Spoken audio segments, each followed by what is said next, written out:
Hello friends, how are you.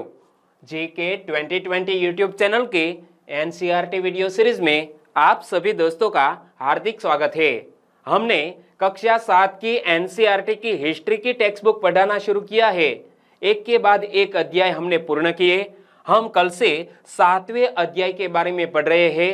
कल भी हमने 7वें अध्याय के बारे में पढ़ा था। आज ये दूसरा पार्ट है। तो दूसरे पार्ट में हम पेज नंबर 95 से 97 पर जो इंफॉर्मेशन दी है उनको बेस बनाते हुए जो भी इंपॉर्टेंट क्वेश्चन निकल सकते थे उनको ऐड करते हुए बहुत ही खूबसूरत तरीके से वीडियो बनाया है। तो वीडियो में लास्ट तक बने रहिए। लास्ट में कमेंट सेक्शन में जरूर बताना कि आपको यह वीडियो कैसा लगा। चलिए स्टार्ट करें। हमारे अतीत 2 कक्षा 7 की एनसीईआरटी की हिस्ट्री की टेक्स्ट बुक का यह टाइटल अध्याय 7वां जनजातीय खानाबदोश और एक जगह बसे हुए समुदाय। और दोस्तों आज हम स्टार्ट करते हैं बंजारे से। बंजारे टाइटल से एक बहुत ही अच्छा आर्टिकल दिया गया है टेक्स्ट बुक में। 17वीं सदी के आरंभ में भारत आने वाले एक अंग्रेज व्यापारी नाम है पीटर मंडी। पीटर मंडी ने बाजारों का वर्णन किया है। तो यह पीटर मंडी कौन था? एक अंग्रेज व्यापारी था और भारत आया था 17वीं सदी में। उन्होंने बाजारों का जो वर्णन किया है वो कुछ इस प्रकार है। पहले तो पूरा वर्णन मैं आपके सामने पढ़ता हूं और बाद में जो भी क्वेश्चन निकल सकते हैं वो मैं आपके सामने रखूंगा। ओके। तो सुबह हमारी मुलाकात बंजारों की एक टांडा से हुई जिसमें 14,000 बैल थे। कौन बोलता है? यह अंग्रेज व्यापारी पीटर मंडी कहता है कि सुबह हमारी मुलाकात बंजारों की एक टांडा से हुई जिसमें 14,000 बैल थे। सारे पशु गेहूं और चावल जैसे अनाजों से लदे हुए थे। ये बंजारे लोग अपनी पूरी घर गृहस्थी, बीवी और बच्चे अपने साथ लेकर चलते हैं। एक टांडा में कई परिवार होते हैं। उनका जीने का तरीका उन भारवाहकों से मिलता जुलता है जो लगातार एक जगह से दूसरी जगह जाते रहते हैं। गाय बैल उनके अपने होते हैं। कई बार वे सौदागरों के द्वारा भाड़े पर नियुक्त किए जाते हैं, लेकिन ज्यादातर वे खुद सौदागर होते हैं। अनाज जहां सस्ता उपलब्ध है वहां से वे खरीदते हैं और उस जगह ले जाते हैं जहां वह महंगा है। वहां से वे फिर ऐसी चीजें लाद लेते हैं जो किसी और जगह मुनाफे के साथ बेची जा सकती है। टांडा में 6 से 700 तक लोग हो सकते हैं। क्या? एक टांडा में 600 से 700 लोग हो सकते हैं। वे एक दिन में 6 या 7 मील से ज्यादा सफर नहीं तय करते। यहां तक कि ठंडे मौसम में भी वो इतना ही एक दिन में फासला तय करते हैं। अपने गाय बैलों पर सामान उतारने के बाद वे उन्हें चरने के लिए खुला छोड़ देते हैं, क्योंकि यहाँ जमीन पर्याप्त है और उन्हें रोकने वाला कोई नहीं। दोस्तों यह पीटर, नाम क्या मैंने आपको बताया? नाम है पीटर मंडी, एक अंग्रेज व्यापारी। अंग्रेजी व्यापारी ने दोस्तों हमारे भारत का जो वर्णन किया है वो 17वीं सदी का है। 17वीं शताब्दी का यह वर्णन एक बार फिर से पढ़ लेते हैं और बाद में इंपॉर्टेंट क्वेश्चन आपके सामने रखूंगा। ओके।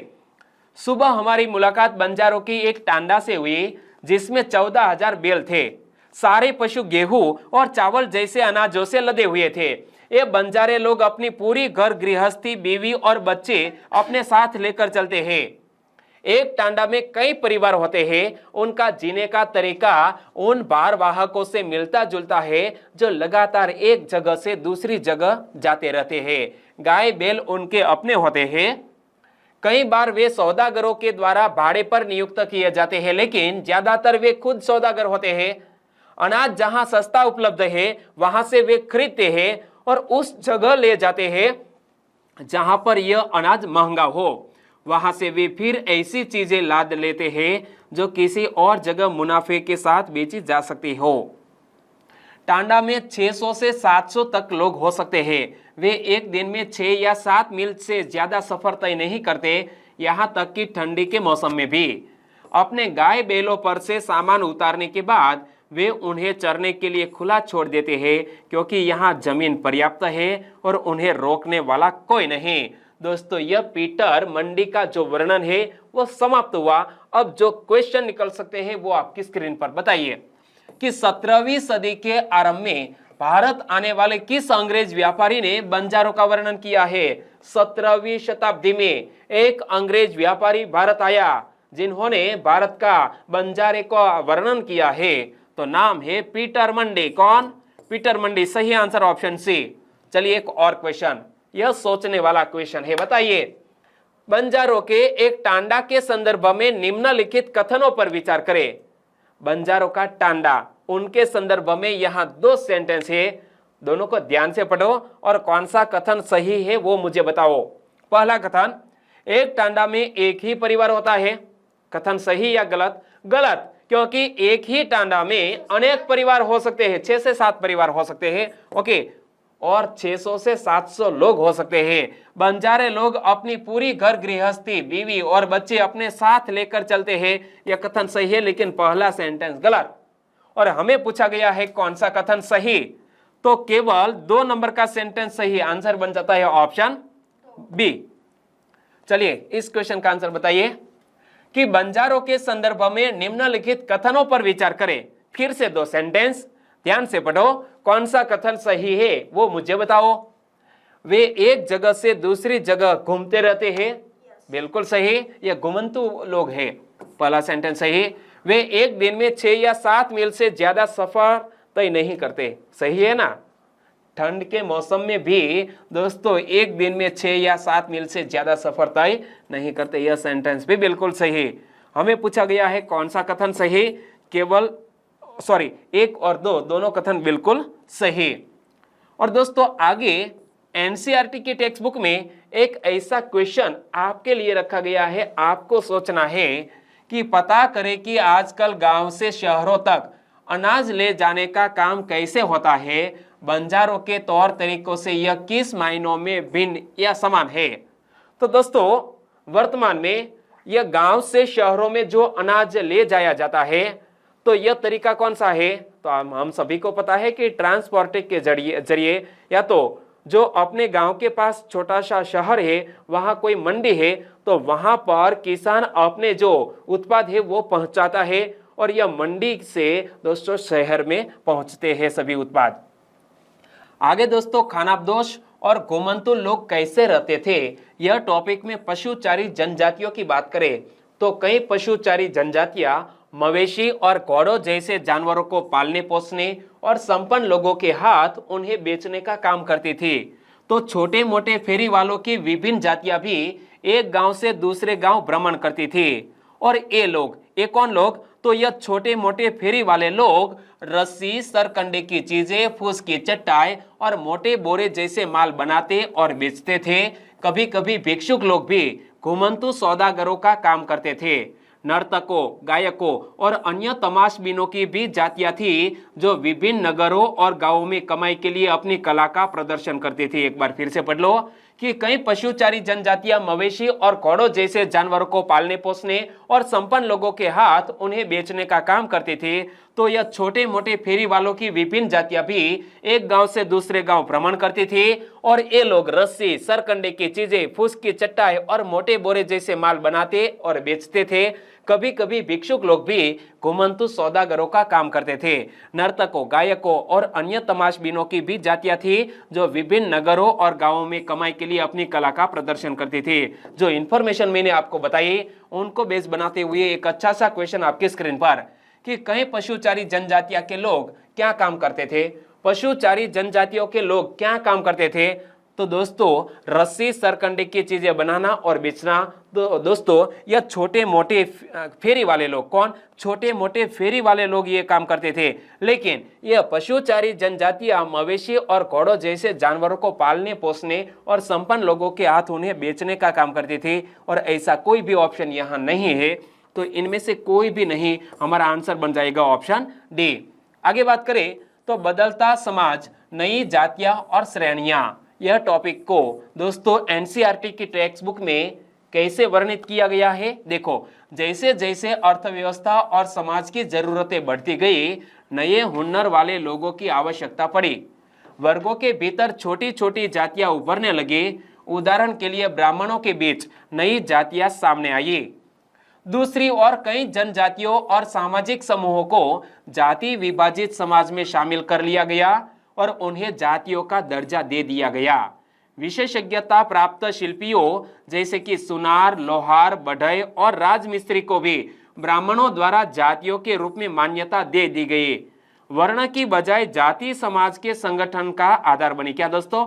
वर्ण की बजाय जाति समाज के संगठन का आधार बनी। एक बार फिर से पढ़ लो कि बदलता समाज, नई जातियां और श्रेणियां, यह टॉपिक में क्या बात की गई है? तो जैसे जैसे अर्थव्यवस्था और समाज की जरूरतें बढ़ती गई, नए हुनर वाले लोगों की आवश्यकता पड़ी। वर्गों के भीतर छोटी छोटी जातियां उभरने लगी। उदाहरण के लिए ब्राह्मणों के बीच नई जातियां सामने आई, तो दूसरी ओर कई जनजातियां और सामाजिक समूहों को जाति विभाजित समाज में शामिल कर लिया गया और उन्हें जातियों का दर्जा दे दिया गया। विशेषज्ञता प्राप्त शिल्पियों जैसा कि सुनार, लोहार, बढ़ई और राजमिस्त्री को भी ब्राह्मणों द्वारा जातियों के रूप में मान्यता दे दी गई।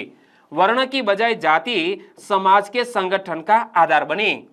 चलिए आंसर बताइए, निम्न में से किन्हें ब्राह्मणों द्वारा जातियों के रूप में मान्यता दे दी गई?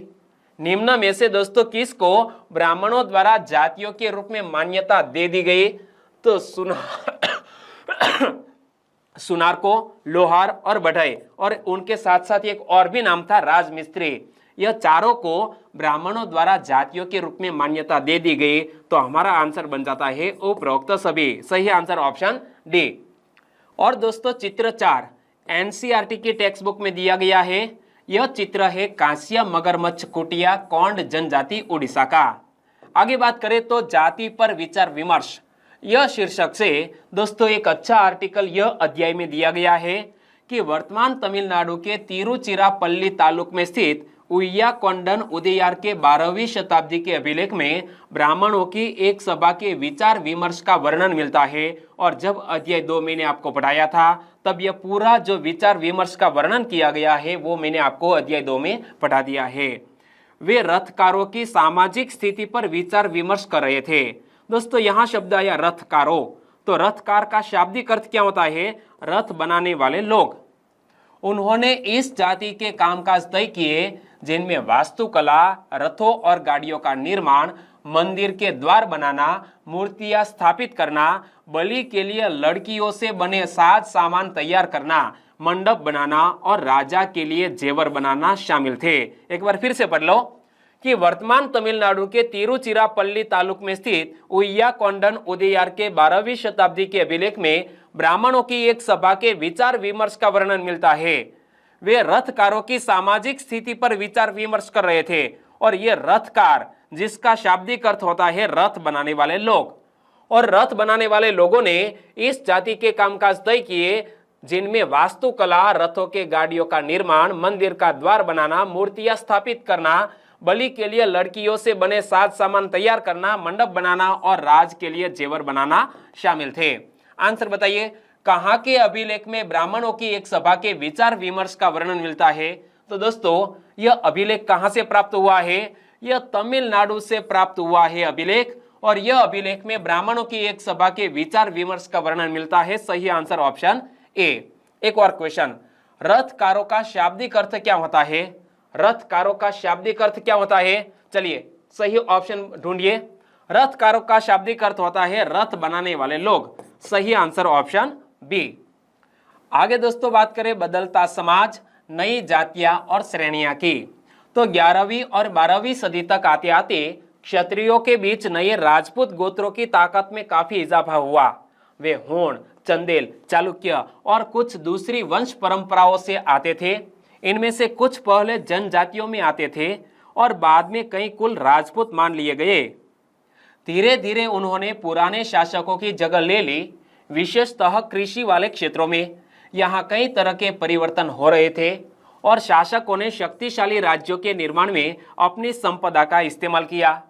शासकों के रूप में राजपूत गोत्रों के उदय के उदाहरण का जनजातीय लोगों ने अनुसरण भी किया। धीरे धीरे ब्राह्मणों के समर्थन से कई जनजातियां जाति व्यवस्था का हिस्सा बन गई, लेकिन केवल प्रमुख जनजातीय परिवार ही शासक वर्ग में शामिल हो पाए। उनकी बहुसंख्यक आबादी समाज की छोटी जातियों में ही जगह बना पाई। दूसरी तरफ पंजाब, सिंध और उत्तर पश्चिमी सरहद की प्रभुत्वशाली जनजातियों ने काफी पहले इस्लाम को अपना लिया था। वे जाति व्यवस्था को नकारते रहे। सनातनी हिंदू धर्म के द्वारा प्रस्तावित गैर बराबरी वाली सामाजिक व्यवस्था इन इलाकों में बड़े पैमाने पर स्वीकार नहीं की गई। एक बार फिर से पढ़ लेते हैं यहां से कि 11वीं और 12वीं सदी तक आते आते क्षत्रियों के बीच नए राजपूत गोत्रों की ताकत में काफी इजाफा हुआ। वे हूण, चंदेल, चालुक्य और कुछ दूसरी वंश परंपराओं से आते थे। इनमें से कुछ पहले जनजातियों में आते थे और बाद में कई कुल राजपूत मान लिए गए। धीरे धीरे उन्होंने पुराने शासकों की जगह ले ली। विशेषतः कृषि वाले क्षेत्रों में यहाँ कई तरह के परिवर्तन हो रहे थे और शासक ने शक्तिशाली राज्यों के निर्माण में अपनी संपदा का इस्तेमाल किया। शासकों के रूप में राजपूत गोत्रों के उदय के उदाहरण का जनजातीय लोगों ने अनुसरण किया। धीरे धीरे ब्राह्मणों के समर्थन से कई जनजातियां जाति व्यवस्था का एक हिस्सा बन गई, लेकिन केवल प्रमुख जनजातीय परिवार ही शासक वर्ग में शामिल हो पाए। उनकी बहुसंख्यक आबादी समाज की छोटी जातियों में ही जगह बना पाई। तो दूसरी तरफ पंजाब, सिंध और उत्तर पश्चिमी सरहद की प्रभुत्वशाली जनजातियों ने काफी पहले इस्लाम को अपना लिया था। वे जाति व्यवस्था को नकारते रहे। सनातनी हिंदू धर्म के द्वारा प्रस्तावित गैर बराबरी वाली सामाजिक व्यवस्था इन इलाकों में बड़े पैमाने पर स्वीकार नहीं की गई। चलिए आंसर बताइए। पंजाब, सिंध और उत्तर पश्चिमी सरहद की प्रभुत्वशाली जनजातियों ने कौन से धर्म को अपना लिया? तो दोस्तों पंजाब, सिंध और उत्तर पश्चिमी सरहद वाली प्रभुत्वशाली जनजातियों ने इस्लाम धर्म को अपना लिया। सही आंसर ऑप्शन बी। चलिए इस क्वेश्चन का आंसर बताइए। जनजातीय लोगों के संदर्भ में निम्नलिखित कथनों पर विचार करें। 2 सेंटेंस है और कौन सा कथन सही है वो पता लगाना है। चलो पढ़ो। धीरे धीरे ब्राह्मणों के समर्थन से कई जनजातियां जाति व्यवस्था का हिस्सा बन गई। यह कथन बिल्कुल सही। सभी जनजातीय परिवार शासक वर्ग में शामिल हो गए। यह कथन गलत है। सभी नहीं बल्कि कुछ ही जनजातीय परिवार शासक वर्ग में शामिल हो पाए थे। और हमें पूछा गया है कौन सा कथन सही है। केवल 1 नंबर का कथन सही। आंसर बनता है ऑप्शन ए। आगे बात करें तो राज्यों की उत्पत्ति जनजातीय लोगों के बीच हुए सामाजिक बदलाव से गहराई से संबंधित है। हमारे इतिहास के इस महत्वपूर्ण हिस्से के 2 उदाहरण नीचे उल्लिखित है। इनमें 2 दोस्तों है जनजातीय समूह गोंड और अहोम। और दोस्तों यह बहुत ही महत्वपूर्ण जनजातीय समूह है। कल हम गोंड और अहोम के बारे में पढ़ेंगे। यहाँ वीडियो को खत्म करते हैं। कल मिलेंगे। ओके, आपका दिन शुभ रहे। टेक केयर एंड जय हिंद।